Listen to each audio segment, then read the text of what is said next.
Merv Griffin, daytime talk show host. He flew it for many years. Successful businesswoman in her own right, Jackie Cochran did valiant service in the last war. This is an aircraft that Jackie actually flew. To show other women in aviation that it is possible, you can work on planes, you can fly planes. I think a message this airplane can probably transmit is that you can do it.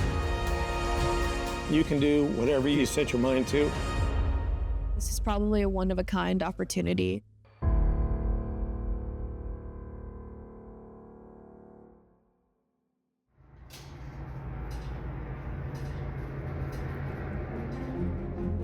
Years ago, Tarrant County College bought it for, as far as we know, $1,400. The past ownership being owned by Jackie Cochran, Tarrant County College didn't know that for years, and they used that aircraft just as a training tool for their mechanics. But when they were reading the logbooks one day, they realized that Jackie Cochran actually owned and flew the aircraft. Jackie Cochran was a women Air Force service pilot during World War II, and she also was a 99's president. So yeah, Jackie had a pretty historical and significant mark on women in aviation. And then she later sold the plane to Merv Griffin, who flew all these celebrities. Clint Eastwood, Leslie Uggams. So that's why the name the Hollywood Bomber. Tarrant County College didn't really have the funding or the staff, so the aircraft was gifted to the Vintage Flying Museum here at Beecham Airport in 2019. What you doing? We're putting in some safety wire. Oh really? That looks fun. I personally continue to work on this project because I want to see it flying, and I also want to be a part of the continuation of the legacy and be a part of this crew to show other women in aviation that it is possible. You can work on planes, you can fly planes. There's a spot for everybody to be able to be in this world and have a space to show your passion. Hollywood Bomber in itself is a project that was created with the mindset to promote growing women in aviation, and I think that is a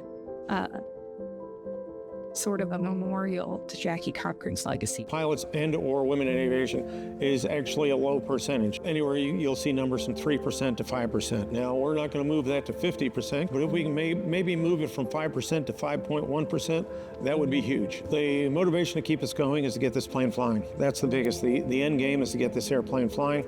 It's been a long road. When we started the Hollywood Bomber, we really couldn't get going at all. Our spend is typically about $1,000 to $2,000 a month.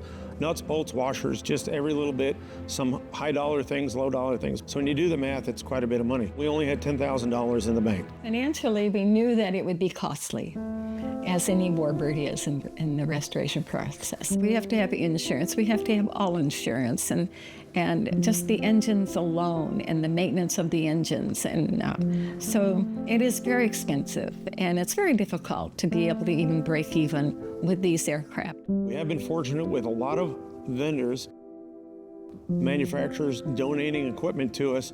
A lot of that has to do with our folks going out and beating the bushes for donations. After seeing the progress of the team, the museum said, hey, you know what, just consider yourself funded. Let's get this thing flying. That did not mean that we were going to do reckless spending. What it meant was we were able to meet some of the commitments we were hoping to make, which was to have a fully airworthy aircraft in a reasonable schedule and nothing but first-class work. We're into it about 8,000 to 9,000 man hours, so about 4 to 5 man years as far as labor that's been put into this project. There's only a few weeks out of the year that we haven't worked on it, but almost every week we're working on it, trying to make sure that each piece is done correctly. It had been sitting outside for over 40 years. Every bit of rubber and plastic was cracked, rotten, and all that. When it came to us, this plane was not in flying condition at all, so we've completely broke it down, fixed things, restored, brand new hardware. We've been going, this is over 100 weeks, nonstop, since the beginning of the project. Some of us started as friends and started in relationships and are no longer in those walks of life together, but we still come back every week and work together on a plane. Actually, the favorite part on this project is just the camaraderie and getting to work with all the different people with all the varied backgrounds and just getting to know everybody. We've had lots of new new volunteers come in, lots of different age groups that they've all felt welcome. It's been interesting to see some volunteers that had come in for student internships. They were able to come in and meet people their own age, and then have a kind of a family while they were off of school and away from home. And there's no animosity, so people are actually able to put aside personal feelings for the common goal. This isn't just an old airplane. This aircraft, I believe personally that it has a bit of a noble cause because of its history and provenance, the folks that have owned it in the past. However, this plane has also brought together a large group of people, a very diverse group of people, male, female, old, young, and they have all worked together toward a common goal to get this aircraft flying. One of our goals is to have this aircraft to promote women in aviation, but with it, we're also going to promote everyone in aviation. And that's why it's important to get this thing flying, is we can take it to people to get them motivated, to get them kind of stir their imagination and their creativity and get them out where they can do it on their own.